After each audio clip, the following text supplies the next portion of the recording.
व्यंजन। व्यंजन किसे कहते हैं? तो व्यंजन वे ध्वनियाँ होती हैं जिन्हें बोलने के लिए स्वर ध्वनियों की मदद लेनी पड़ती है, या फिर इसको आसान तरीके से ये भी बोल सकते हैं, व्यंजन वे वर्ण होते हैं जो स्वर की सहायता से बोले जाते हैं। तो आप लोग बोलोगे कि ये स्वर की सहायता से कैसे बोले जाते हैं, तो आइए मैं आपके सामने एक एग्जाम्पल दिखाती हूँ। जैसे हम लोग बोलते हैं व्यंजन क, जो हम लोग क बोलते हैं, तो आप लोग ये देखोगे कि क जब बोल रहे हैं तो उसका एक साउंड आ भी निकल रहा है। तो जो क है वो हमारा व्यंजन है और जो आ है वो हमारा स्वर है।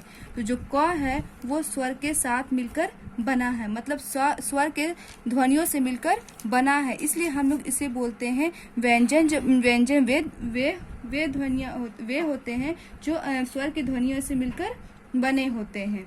तो अब हम लोग देखेंगे व्यंजन में भी बहुत सारे व्यंजन होते हैं। नंबर 1 में आप देख सकते हो आपके बुक में स्पर्श व्यंजन। तो स्पर्श व्यंजन किसे कहते हैं? तो जिन व्यंजनों का उच्चारण करते समय जीभ मुंह के किसी न किसी भाग को स्पर्श किया जाता है उन्हें स्पर्श व्यंजन कहते हैं। मतलब जब हम स्पर्श व्यंजन में जो भी व्यंजन आते हैं, जब हम लोग उसका उच्चारण करते हैं, जब हम लोग उसको बोलते हैं, उस बोलते समय हमारा जो जीभ है मुंह के किसी न किसी भाग से जाके वो टकराता है, वो टच करता है, इसलिए हम लोग उसको स्पर्श व्यंजन कहते हैं। स्पर्श व्यंजन में देखते हैं कि कौन कौन से व्यंजन आते हैं। तो क, ख, ग, घ, अंग, चो, छ, ज, झ, इय, ट, ठ, ड, ढ, ण, त, थ, द, ध, न, प, फ, ब, भ, म।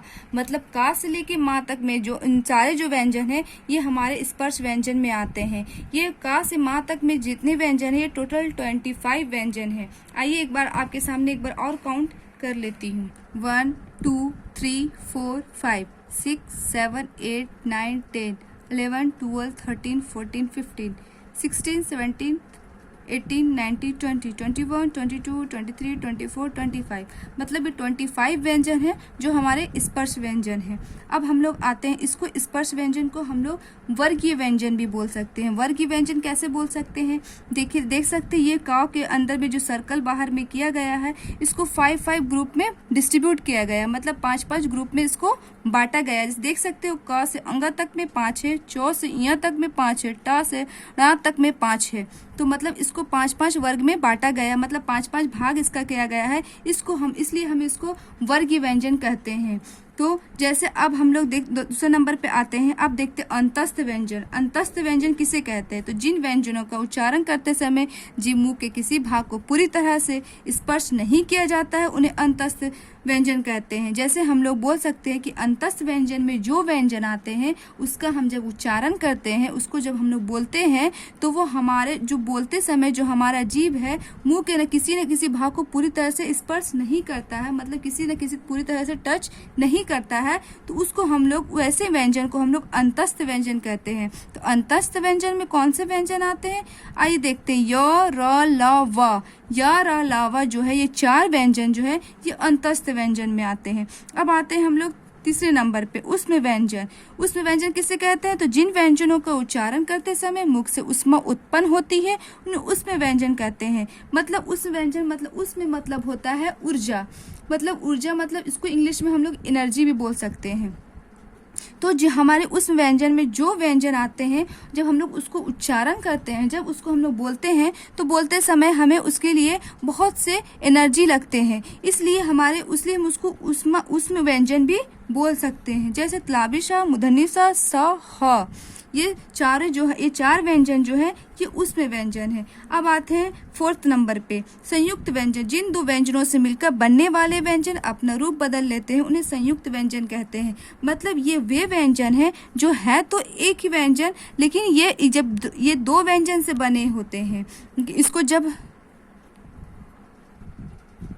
जैसे देख लीजिए यहाँ पे हम लोग जो छ है ये छ तो है पर ये 2 व्यंजन से मिलकर बना होता है। जैसे क आधा क प्लस मूर्धनी सा, ये जो क और मूर्धनी सा से मिलकर बना होता है छ। और त्रा में वैसे ही देखेंगे जो आधा ता प्लस पूरा रा ये मिलकर बनता है हमारा त्रा। वैसे ही ज्ञा में आधा ज प्लस इया तब जाके हमारा ज्ञा बनता है। श्रा में भी देखेंगे वैसे ही, श्रा में भी आधा तलाबिशा और प्लस रा पूरा रा, ये सब मिलके हम लोग का ये जो संयुक्त व्यंजन है, मतलब दो व्यंजन से मिलकर एक व्यंजन बनता है। जैसे देख सकते हैं छा में हम लोग का दो व्यंजन का उपयोग किया गया है, ये दो व्यंजन मिलके हमारा छा बना है, इसलिए हम लोग इसको बोलते हैं ये मिलकर बने तो दो व्यंजन से होते हैं, जब ये बन जाते हैं तो ये फिर अपना रूप ले लेते हैं। अब आते हैं हम लोग 5वें नंबर पे, 5th नंबर पे अतिरिक्त व्यंजन। तो अतिरिक्त व्यंजन किसे कहते हैं? तो जिन दो अतिरिक्त व्यंजन से कोई शब्द प्रारंभ नहीं होता उन्हें अतिरिक्त व्यंजन कहते हैं।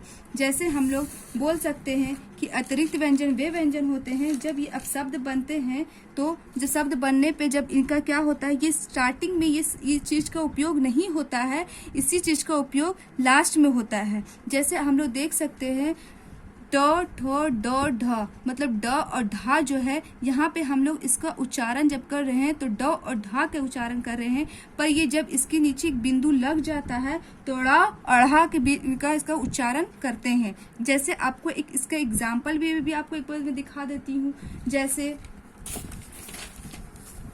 जैसे इसका जब हम लोग लिखते हैं तो पेड़, लड़ाई, तो जब आप देख रहे हैं यहाँ पे बोला गया है इनका प्रयोग शब्द के बीच और अंत में किया जाता है। तो यहाँ पे आप देख सकते हैं कि इनका प्रयोग बीच में, अंत में और इसका बीच में किया गया है।